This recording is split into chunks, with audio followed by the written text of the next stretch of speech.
Louisville Metro Animal Services has a new director. The Metro Council held a listening session on the mayor's proposed mask ordinance. And the Office for Women hosted an international conference on gender equity issues. All that and more on Louisville This Week. I'm John Ramsey, Director of City Partnerships. At his weekly press conference, Mayor Greenberg shared the stage with several state and local politicians to share information on early voting, which has started in Louisville. I want to encourage people to come out and vote early. At our website, govote.ky.gov, you can see your sample ballot. Here's why that's important. Number one, you should make a plan to vote, and you should be informed about all the people and all the causes that are on your ballot. We want to give everyone the time that you need, the time that you deserve to cast your vote. And there are 20 early voting sites that are open across Jefferson County. They'll be open from 8 a.m. to 6 p.m. on Thursday, Friday, and Saturday. So if you're registered to vote in Jefferson County, you can vote at any one of these 20 locations. The Disruption of Critical Infrastructure Task Force that the mayor mentioned in last week's press conference has already seen success. At last Tuesday's briefing, we announced our Critical Infrastructure Task Force. Part of that focus was to prevent the theft of copper wire from key parts of our public infrastructure, including streetlights. These thefts impact public safety and cause damage that's expensive and time-consuming for our community. Well, as has been reported, LMPD got a tip from a citizen who saw a man stealing copper from a highway light pole. And the day after that announcement, LMPD made an arrest. I want to thank our citizen who alerted us to the crime, to the officers who made the arrest. That's great news. It shows the type of proactive work that can be done when the community and LMPD and others from the private sector work closely together.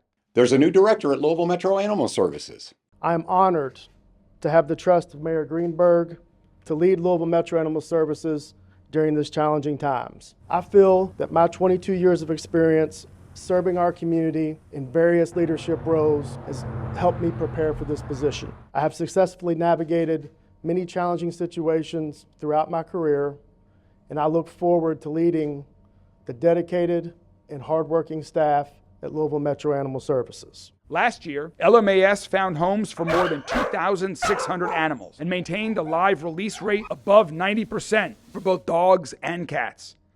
Louisville Metro Animal Services has great momentum, and I know that will only grow under our new director. The mayor outlined the details of his proposed amendments to the Louisville Mask Ordinance. We're not talking about wearing the type of mask that would stop any of these situations from occurring. We're not gearing towards predominantly medical masks. Those are the least of our concerns. We're talking about ski mask, ninja mask, pooh-shiesty mask. They're not just using masks to hide their faces while they commit violent crimes. They seem to be wearing them nearly all of the time. I mean, if there is someone wearing a ski mask, sitting in a car or hanging outside a business and it's 90 degrees outside, I want the police to find out what's going on. That's what happened at PRP High School. While a football game was going on, 2 people were shot by masked individuals. There are a lot of these stories. In fact, as of October 21st of this year, there have been at least 123 incidents of violent crimes committed in Louisville by perpetrators wearing masks. The Metro Council's Public Health Committee held a listening session about the mask ordinance during a special called meeting at the Newburgh Community Center. This ordinance was written by the mayor's office. And the reason for today's meeting is because we want to hear what the community has to say. That's vital. That's who we represent. So Chief Humphrey is going to introduce this. If you have any concerns or if you want to jot some things down, respectfully, we're going to let him get through this, and then we'll go into comments. And I appreciate all of you from the public being here. I think this is a very important topic from the standpoint of we are talking about crime strategies and how we address violent crime in the community, and I think that's very important that all the communities involved in that. As the chief mentioned, there were some conversations between the mayor and him and other senior staff, as well as with Councilwoman Tammy Hawkins and others about the public safety challenges that we face in the community, and could the mask ordinance be a tool that law enforcement could use to try to promote public safety and save lives. We also realized from the get-go, based on feedback that we were getting immediately from public health folks, from advocates for public health and for constitutional rights, that we would need to take into serious account the public health challenges that we also have in the community. What we want is better relationships with our police officers. We want them to be held accountable as much as we're holding us accountable. And if our police officers are held accountable, then the public will want to do business with you and talk to you about preventing crimes in our communities. Thank you. It was a celebration of the Summit Wellness Center's one-year anniversary during the Blue Lights and Breakfast event put on by the Louisville Metro Police Foundation. This started off as just an idea. When we talked about officer wellness needing to be front-loaded, that officers needed to know that people cared about them, that this community cared about them, that this agency cared about them, we had some ideas, and I don't know that if you went back and asked us then if we had any clue that it would turn into this. People from all over the country, police leaders, come here to see this. We just spoke 2 weeks ago at the International Association of Chiefs of Police to an international audience about this collaborative approach. And because of all of you and the people along that wall downstairs, we are that national and international model of wellness. The energy that got poured into this project right away that got this over the hump and made sure that this got done was absolutely amazing. And so thank you to the mayor, thank you to everyone. This Summit Wellness Center and other initiatives that we have been working on over the past year show that we have great momentum in our city. So many things are moving in the right direction now. Let's capitalize on this momentum, continue to replicate the success of what's been accomplished here at this building all across our city, to continue to improve LMPD, to continue to improve our other agencies that support our first responders, continue working together to make Louisville safer, stronger, and healthier. Educator and political scientist Frederick M. Hess shared his book, Getting Education Right, during a program at the Louisville Free Public Library. But I'm not a politician. I'm not running for office. I don't have to worry about being on this team or that team. So for me and for my co-author, Mike McShane, we're not thinking in terms of which team we're on. When we say conservative, what we mean is an intellectual tradition. For those of you who actually like this kind of stuff, we mean Burke and Kirk, Burnham and Buckley. What we're talking about is a series of values, a way of seeing the world, which we regard as rooted in conservative norms. Now, different people, just like there's different strands of progressivism, there's different strands of conservatism. There are conservatives who read this book and argued with us because they're like, that's not what we mean. That's fine. It's a complicated world. Well, we can talk a little bit about, but what we're trying to sketch out here is not a political vision, not a vision which appeals to folks on one side of the aisle or who pull a lever for this or that, but a series of values. And if folks who regard themselves as independents or Democrats go, that's not conservative, that's just common sense, our response is fantastic. Let's, if we can find things that we agree on, that I regard as principled, I think that's good for all of us. LMPD Chief Paul Humphrey was the guest on this week's Metro Matters program. What is your vision, goals that you've set? Because I know you've hit the ground running and you've already been making changes and that kind of thing. So talk a little bit about your vision and your goals. Well, I mean, simply, this profession comes down to two things. It comes down to keeping people safe and protecting constitutional rights. And so we have to have a plan and a way to do that. And safety has to be something that we focus on as a community. We have to focus on it, and we have to understand that there needs to be a plan to go along with that. And so we've developed a crime strategy. We've revealed part of it, but we're gonna have a press conference here in the next couple of weeks and give that entire strategy out about what our short-term, our mid-term, and our long-term solutions are to combating violent crime. And what I want us to be is I want us to be a department that's constantly looking for how can we improve. The one thing I'm not satisfied with ever is the status quo. We shouldn't change just to change, but there's always an opportunity to look at what you're doing and say, how can we do it better? You can watch Metro Matters each Wednesday at 2 p.m. and 7 p.m. right here on Metro TV. During the month of November, Metro TV is recognizing Louisville Metro employees who are also veterans. My name is Deontay Clark. I was a specialist in the U.S. Army. My MOS, I was a construction equipment mechanic, and I also operated. I joined the military in 1997, right before I graduated high school. I went to the Army. I was a reservist for 7 years. It's Robin Williams.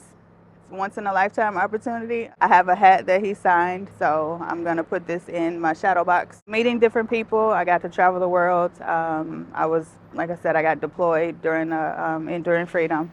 So right after 9/11, that was kind of scary, but I mean, I had to do what I had to do. Me just playing around in my gas mask teaches you like strength that you don't know that you have within yourself, and you get disciplined. Like, it helps with ventures outside of being in the military. So overall in life, it just makes you a different person. You're more outgoing, more apt to like take risks. Here is a picture of my first deployment. We went to El Salvador to help build a school. I operated a loader the majority of my time, dump trucks, so I'm right back at home. A lot goes on around here. I am a senior equipment operator here with the Waste Reduction Center. I help load the trucks that go out to the landfill, and then I let people know when they come in where to dump the junk that they're bringing. Next month, they'll make a year for me. But I've been with Public Works for almost 7. I salute you, my fellow veterans. Volunteered during the Veterans Day Parade. Last year, they had me driving the snowplow through the parades. It was amazing. We're all family, we're all under one unit. Just to know that I was doing something to serve my country was amazing. I'm pretty much proud of myself for getting through it. Makes you tough, makes you kind of stronger. That's it.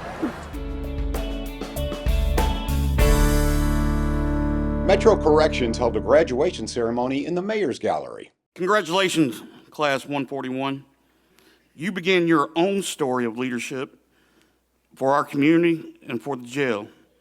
Leadership is not the badge that you're about to be pinned with on this stage. Leadership lies within. 141, congratulations, and be great. Do great things. Congrats.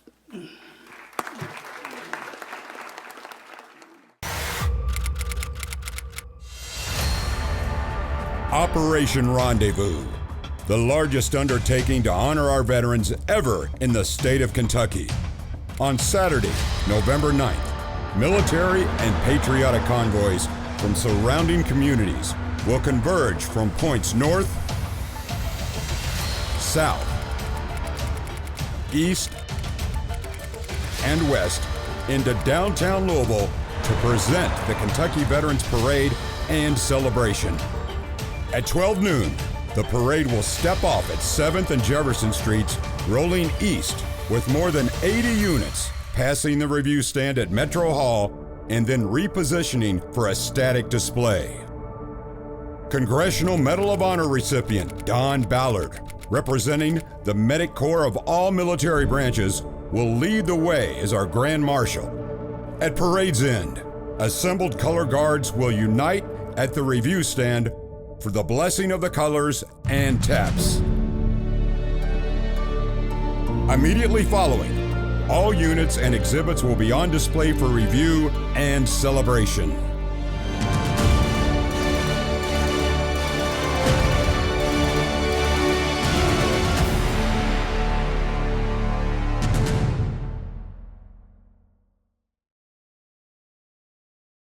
Through the Office for Women, Louisville was selected for an innovative design project to help make cities safer for women.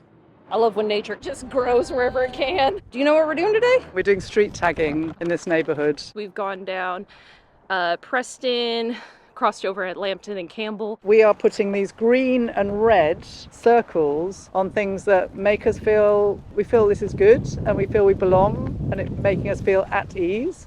And the red ones where we mark and take a photograph of anything that's making us feel a bit anxious. There's been empty spaces of grass, and I kind of would like to see, why aren't we utilizing it as like a community garden? Why is there, not a playground or something else? Amazing to be included in a cohort like that. It's very interesting for me to experience this neighbourhood and its history and its community, and to learn from all of your amazing people in Louisville in terms of people doing amazing community work and work with the Mayor's office in different departments. We use these 3 lenses to look at any given space. Louisville has been chosen for an innovative design project on how to make cities safer for women. Yeah, right here. 15 world cities are all sharing best practice, and Louisville is only one of 2 in the United States. And this is in collaboration with the City Hub and Network for Gender Equity, or CHANGE, and the London design and research practice Publica. What do we want more of, and what do we want less of? And what actually are the implications of that around civic leadership, funding, urban design, transport infrastructure, community participation? Very diverse group, and they're all gathered together to learn about how we can transform the built environment, the communities we're in, to make them safer for women and girls. Whether that's including teen girls' input on a public park or integrating gender equity into your guidelines, the possibilities are endless. Logan Street Market is a gem in Louisville's 6th District, and Councilman Philip Baker took Metro TV on a tour of this unique space.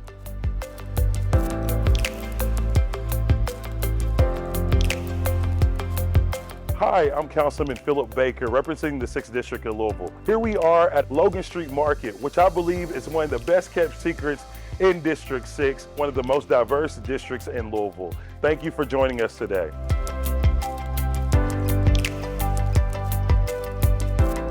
Here with founder Medora Safai, here to talk about all the great things that are going on with Logan Street Market. So what inspires you to start and have the vision of Logan Street Market, and how has it evolved since? We started thinking about having a public market in Louisville a long time ago. So my husband and I have always enjoyed public markets in Seattle, Pikes Market, Findlay Market, and have always bemoaned that we didn't have one in Louisville. So we have always wanted to have a fresh food space to come in, taste local flavors, and get to really have a feel for the local culture. This building actually originally started as Axton Candy and Tobacco. We were actually here roasting and manufacturing coffee for hotel rooms, and we quickly realized we didn't need all of that space. So we had thought about renting it out and thought, man, it's going to be a lot of fun if we could have tacos for lunch every day. We went to Findlay Market and we said, this is about the same space as the space we have there. And by the time we came home, we had a business plan for having a space that would be a low-risk entry for small businesses. Our coffee business started 25 years ago out of a little drive-through. You could literally reach across and touch both walls. And, it was a great low overhead for us to really get a feel for what people were going to want, figuring out our cost of goods, our supply chain. And we thought this would be a great space for people to be able to do that here. So how do you choose your vendors and artisans to be a part of this community that you've built? They choose us. But, we have different entry points as part of the Small Business Incubator programming. Part of that is coming in and just being a pop-up. So you can come in and say, I have the best cornbread. You come in, you could see what the price point is, see what people are willing to buy, what flavors do they want, and then they can take that daily rate or that opportunity and those conversations with the community to say, I really want to take this on the next step. And then they move into a permanent booth. So just kind of depending on where they're at in their business cycle as well.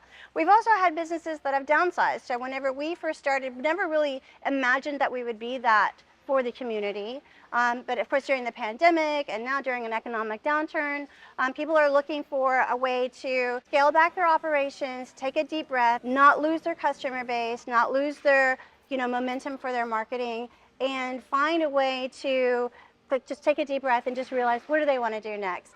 So we were able to do that for V-Grits. Chef Christina, she's fantastic. She's been able to have a manageable staff that she doesn't have to have so many moving parts. She never has to clean a toilet, doesn't have to worry about the roof leaking. So all of those things, right? So we take a lot of those headaches off of the shoulders of those small businesses so they can focus on their cost of goods, training a good staff, coming up with systems, finding the right suppliers for themselves, and marketing their businesses. I love that. We know that the better small business are, the better overall the economy is. What role do you think Logan Street Market plays in our local economy here in Louisville? We have had 14 businesses so far that have graduated out of the market. They came in, they thrived, and they wanted to have a bigger presence. So they've got their own brick and mortars. It's never easy to own a small business, but just kind of helping them be able to focus in on those moving parts so that whenever they do expand out of the market, they can be successful. It's just as important that people expand and move out and really take that next step. We've got quite a few vendors who have decided to stay and that this is their home and they love this business model. And then we have some people who came in and they decided, man, I started a small business so I wouldn't have to work as hard.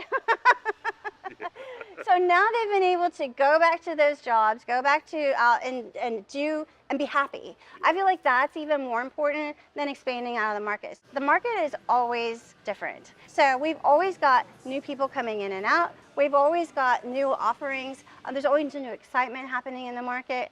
How do you continue to keep this space engaging and exciting for visitors?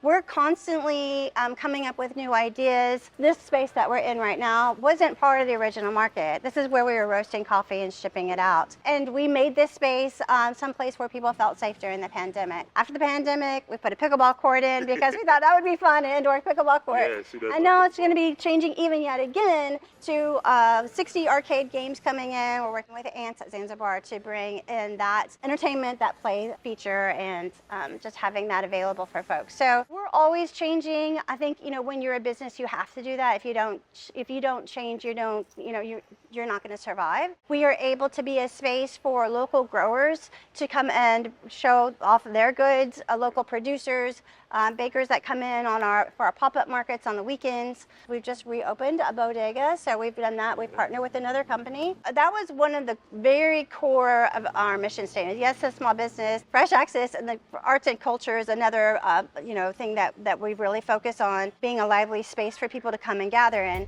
I'm excited to see that vision be seen through, and thank you for the service that you're providing for our community, and I appreciate the hospitality for having us today and sitting down the interview. And again, if you're watching at home and you're on the fence about starting a business, I believe that you are a person in this community that they need to reach out to, and I appreciate everything you're doing for the community. So thank you. Thank you.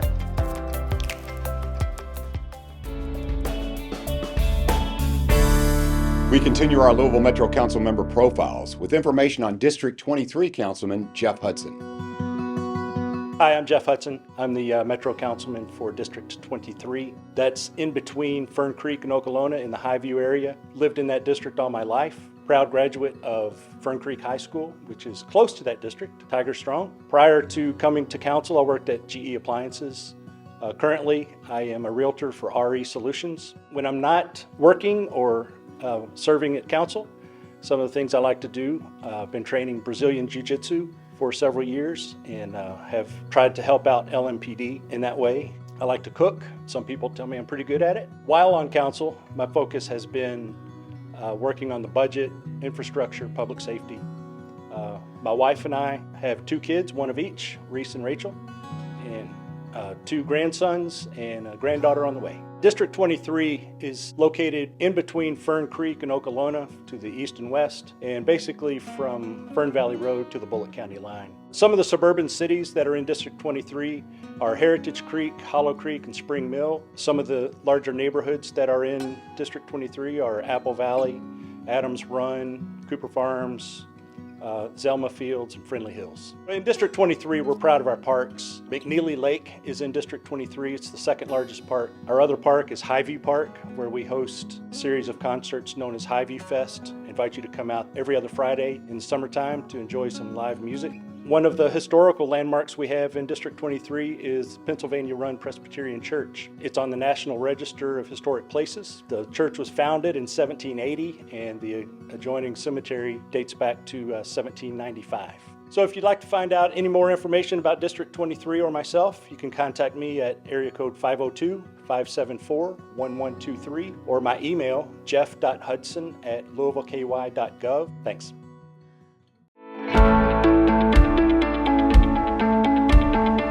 When you start to plant a tree, you want to consider where the tree is growing and what's going on around that tree. So you want to think about the soil type that you have. Is it sandy? Is it full of clay? Do the roots have a lot of space to grow? Can that space support a large growing tree? You want to consider other trees nearby, buildings that tree might impact, as well as any overhead utilities that you don't want those branches to come in conflict with.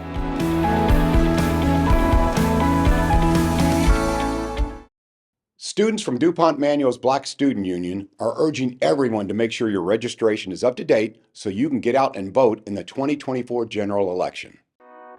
Hi, I'm Javion. Hi, I'm Avery. And I'm Jamaria, and we're with DuPont Manual's Black Student Union. We want to talk about the upcoming election. This election is important because we have the opportunity to elect state and local leaders and weigh in our state constitution.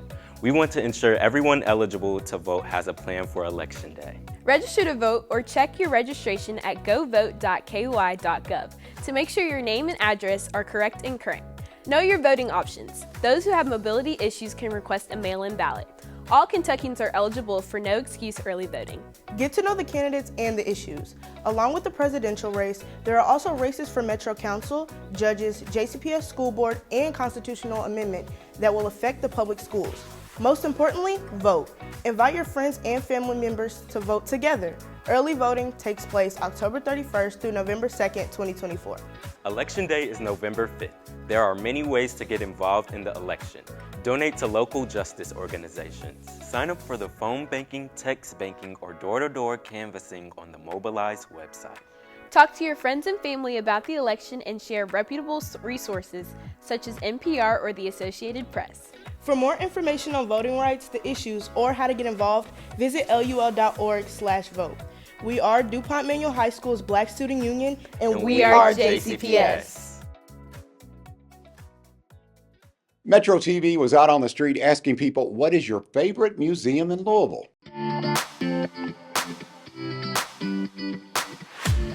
Greg, I'm from here in Louisville, Kentucky. Favorite museum in the city is Speed Art Museum. My favorite museum would be the Natural Science, the Science Museum there on Main Street. I haven't been yet, but I'm looking forward to going and taking my grandchildren and my son with me and just enjoying the day there. I'm from Louisville, Kentucky. My favorite museum is Millwood Art Center. My favorite museum is the 21C. I love going there with my girlfriend. I love the wall where all the words come down on top of you and whatnot. Beautiful. They have all kinds of stuff all throughout, and it's not your normal everyday art too. Stuff that you wouldn't see in a normal museum a lot of the time, in my opinion, and it's what makes it so unique to me. I like it. My name is Santa. I'm from Greensburg, Kentucky, and my favorite museum is the Muhammad Ali Center. My name is Charlene, and I am from originally Michigan, but I live here, and I've been here almost 10 years. And I went to the convention center, and it was so helpful because I didn't know anything up, down, south, or north. So I went in and got a lot of brochures, and the representative there were very, very nice and helpful. So I think that's one of my number ones. If anybody comes to Louisville, that is a good place to go to get you some info to get on your journey around town. I'm Demetrius. I'm from Louisville and 21C.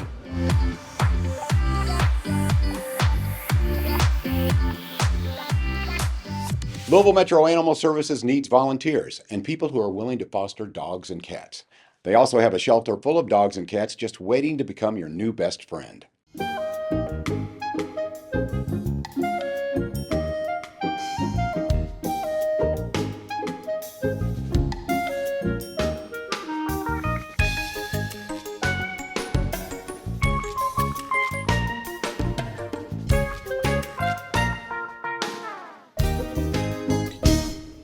Thank you for watching. Please share Metro TV with your friends and ask them to follow us on Facebook, Instagram, YouTube, or X, and download our Roku, Apple TV, or Amazon Fire TV apps. Have a wonderful week.